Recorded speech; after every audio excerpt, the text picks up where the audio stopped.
Growing up, mentioning Uncle Marcus was like lighting a match near gasoline. The moment his name left my lips, Mom's face would harden into stone. Her knuckles would whiten around whatever she was holding, and the same words would follow. "That man is dead to us. We don't speak of him."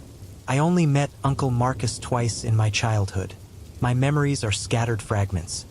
The overwhelming scent of cinnamon and vanilla, the constant humming of old jazz standards, and an oppressive stillness that seemed to follow him like a shadow.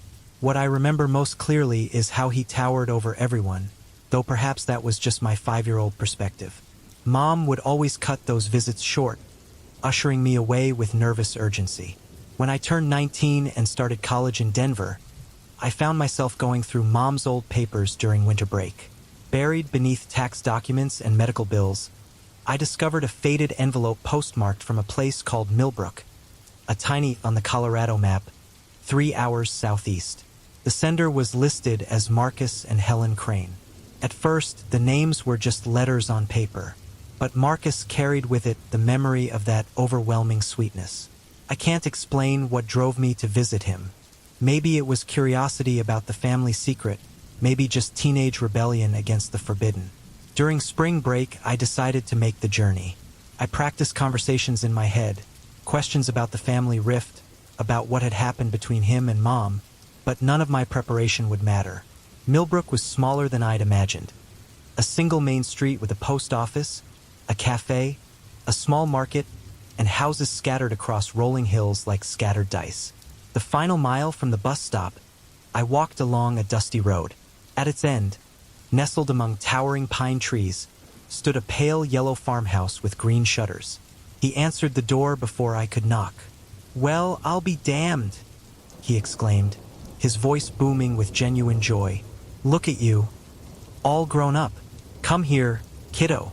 Uncle Marcus was enormous.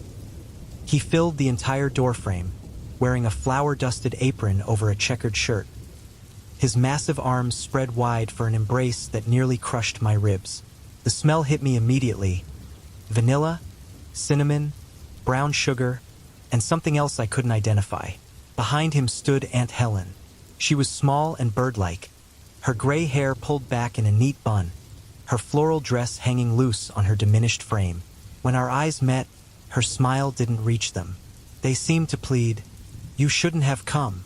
Marcus pulled me inside, his laughter echoing through the house as he gave me a tour. The place smelled like a bakery, sweet, warm, comforting. Every surface held plates of cookies, pies, cakes, and pastries. The kitchen counters groaned under the weight of desserts in various stages of completion. "Hope you've got a sweet tooth," Marcus chuckled, patting my shoulder with a hand the size of a dinner plate. "Helen's been baking all morning." I spent the first few days marveling at their setup. Marcus was a professional baker, he explained, supplying desserts to restaurants and cafes throughout the region. He worked constantly, humming old standards while he kneaded dough and whisked batters. Children from the neighborhood would visit regularly, drawn by the promise of free cookies and Marcus's animated storytelling. He was magnetic, warm, generous, endlessly entertaining. But something was off. His consumption was disturbing. Marcus ate constantly, not just tasting his work, devouring it. I watched him consume an entire chocolate cake while mixing cookie dough. He'd finish a dozen donuts between batches of muffins. Plates of pastries disappeared around him like magic tricks, leaving only crumbs and his satisfied groans. He ate with his hands, face smeared with frosting, breathing heavily through his nose as he chewed. "You always eat this much?" I asked one evening, trying to keep my tone light. He looked up from a pie tin he was scraping clean with his fingers. "Big baker needs big portions," he said, laughing. "Got to test the merchandise, right?" Helen would constantly replenish his supply, her movements quick and nervous. She barely ate anything herself, growing thinner while Marcus expanded. I began to notice other things. How he never seemed satisfied, how his eyes would dart anxiously when supplies ran low, how his mood darkened between meals. One night, Helen cornered me in the hallway while Marcus snored like a freight train in the next room. "You need to go," she whispered, her voice barely audible. Tomorrow, early, before he wakes up. Why? What's wrong? Heavy footsteps creaked overhead. Marcus appeared at the top of the stairs, silhouetted against the dim light, a half-eaten cake in his hands. Everything okay down there? Just showing him the family photos, Helen replied quickly. Marcus stared at us for a long moment, chewing slowly. In the dim light, his bulk seemed to absorb the shadows around him. This house holds a lot of memories, he said finally, before retreating to his room. Sleep came in fragments that night. Between Marcus's thunderous snoring and Helen's cryptic warning, anxiety gnawed at me. Why the urgency to leave? Morning brought new horrors. Every container in the kitchen was empty. Flour bins, sugar jars, even the emergency supplies Helen kept in the pantry. Marcus sat at the kitchen table, breathing heavily, his face pale and sweaty. "Where is she?" he muttered, more to himself than to me. "Need more. Running low." Helen returned with arms full of grocery bags, immediately beginning the day's baking marathon while Marcus fidgeted impatiently. I claimed I wasn't hungry and escaped to town, disturbed by what I'd witnessed. At the market, I overheard a conversation between the clerk and a local farmer. "Lost 3 more calves," the farmer was saying, his voice tight with frustration. "4th incident this month." "Coyotes?" the clerk suggested half-heartedly. "No coyote leaves bones that clean. Whatever's doing this, it's not natural." Bones split open, marrow gone, but no tracks. No signs of a struggle. I felt ice in my veins. "Excuse me," I interrupted. "Animals are disappearing?" The farmer turned to me, his face grim. "Started a few months back. Livestock mostly, but pets too. Found my neighbor's dog yesterday. Nothing left but bones picked so clean they looked polished. Whatever's doing it has one hell of an appetite." The walk back to the house felt like a death march. Pieces were clicking together in my mind, forming a picture I didn't want to see. That evening, the usual crowd of children arrived for story time. Marcus sat in his rocking chair on the porch, a plate of cookies balanced on his enormous belly. But something was different. His skin had a grayish pallor, and he seemed to struggle with each breath. Sweat beaded on his forehead despite the cool evening air. One little girl, maybe 8 years old, tugged at his apron. "Mr. Crane, will you tell us about the monster under the bridge?" Marcus looked down at her, and for a moment, something else looked back. "What do you think the monster eats?" he asked, his voice strangely hollow. "Bad children," the kids chorused, giggling. "Sometimes," he said quietly, "it eats whoever's closest."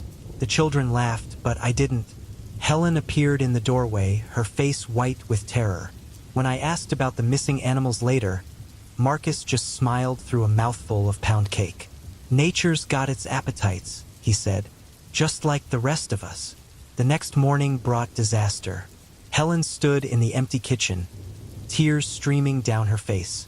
"There's nothing left," she whispered. "Every store in town is cleaned out. The supply truck isn't due for 3 days." Marcus sat motionless in his chair, his breathing shallow and rapid. His skin had taken on a waxy quality, and his fingers trembled constantly. "Find more," he said, his voice barely human. "I need more." That night, I woke to sounds from below. Scraping, growling, the front door creaking open. When I crept downstairs, Marcus was gone, leaving only the door swinging in the wind. Helen stood beside me, her face a mask of resignation and fear. "He's hunting," she said simply. "When the sweets run out, he finds other sources." "Other sources? You need to leave. Now, before dawn. He won't stay satisfied much longer." "Why do you stay with him?" She looked at me with eyes full of years of horror. "Someone has to keep him fed. Without me, he'd devour this entire town in a week." Dawn brought terrible news. A family of campers had vanished from the state park. Parents, 2 children, even their dog. Only scattered bones remained, cleaned so thoroughly they gleamed white in the morning sun. I found Marcus on the porch when I returned, back in his rocking chair. His apron was stained with something dark, and he hummed contentedly while working on a fresh batch of cookies. His color had returned, his breathing steady. "Morning, kiddo," he said without looking up. "Helen's making pancakes." But his smile was different now, satisfied in a way that made my stomach turn. That evening, the children came again. Marcus had returned to his jovial self, but I saw the truth beneath the performance.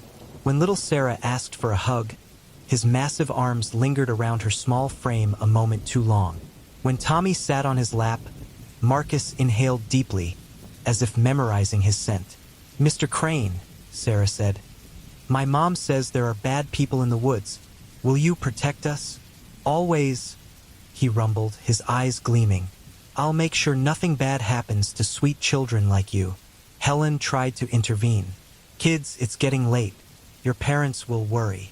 "Just one more story," they pleaded.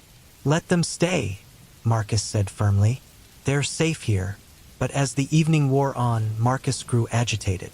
He shifted in his chair, licking his lips repeatedly. Sweat began to bead on his forehead again. I realized with growing horror that his afternoon feast was already wearing off. When the children finally left, Marcus called after them. "Come back tomorrow. I'll have fresh cookies." He watched them disappear into the darkness, his breathing becoming labored again. That night, Helen barricaded my door. "He's changing," she whispered through the crack. "When the hunger takes him completely, he becomes something else. Something that can't be reasoned with." "What is he?"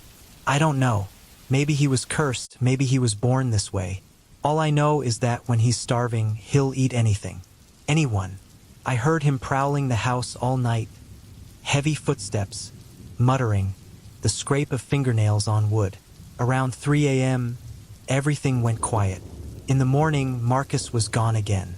This time, he didn't return until sunset, his clothes torn and dirty, something dark crusted under his fingernails. He didn't speak, just sat heavily in his chair and stared at nothing. The news came over the radio that evening. An entire family had vanished from a farm 20 miles away. Parents, 3 children, and their elderly grandfather. Only bones remained, scattered across their property like discarded toys. I couldn't take it anymore. "I know what you are," I said, confronting Marcus as he sat in his kitchen fortress of empty plates.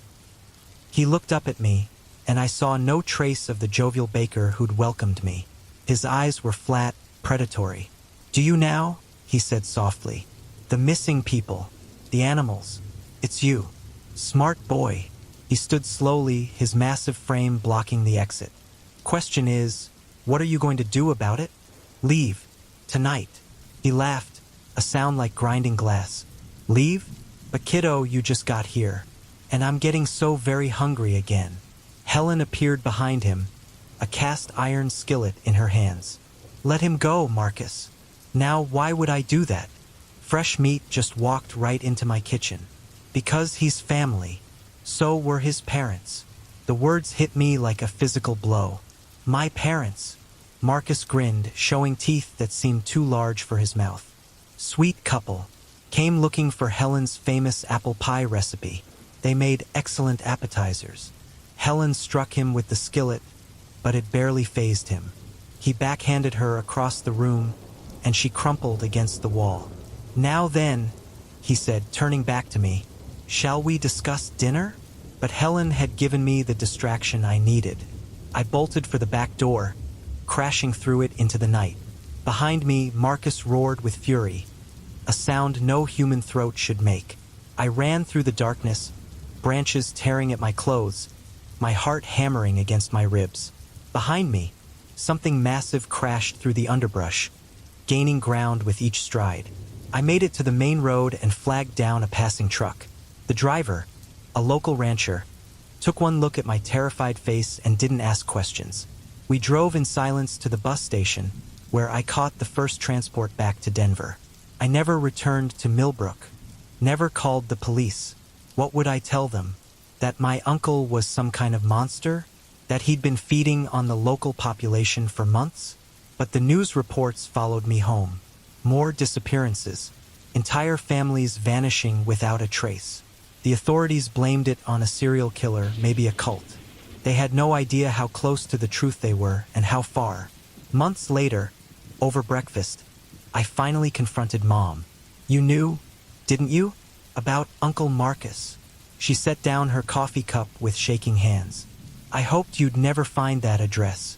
I burned every letter he sent, but I must have missed one." "What is he?" "I don't know. He wasn't always like that. When we were children, he was normal. Sweet even. But sometime in his 20s, he changed. Started eating more. Needing more. First it was just food. Then people." She nodded, tears streaming down her face. "Your father and I went to visit him once, early in our marriage. We barely escaped. He was different then. Desperate, hungry, but still trying to control it. I guess Helen helped with that for a while. And now he's probably lost control completely. The guilt follows me everywhere. I could have warned the authorities, could have found a way to stop him. Instead, I ran. Saved myself and left an entire town to feed his hunger. Sometimes, late at night, I smell vanilla and cinnamon in the air. I hear old jazz standards playing from empty rooms. I check the locks on my doors and windows, knowing that someday, Uncle Marcus might decide to visit his dear nephew again. And when that day comes, I'm not sure Helen will be there to protect me. The nightmares never stop. Neither does the guilt. Those families, those children, they're gone because I was too afraid to act. Because when faced with a monster, I chose to run rather than fight. But perhaps that's what makes it worse. Perhaps I'm more like Uncle Marcus than I want to admit. After all, when survival was on the line, I chose my own appetite for safety, for normalcy, over the lives of innocents. The hunger takes many forms. And maybe, in the end, we're all just feeding something dark inside ourselves. Some hungers can never be satisfied. And some family secrets are better left buried.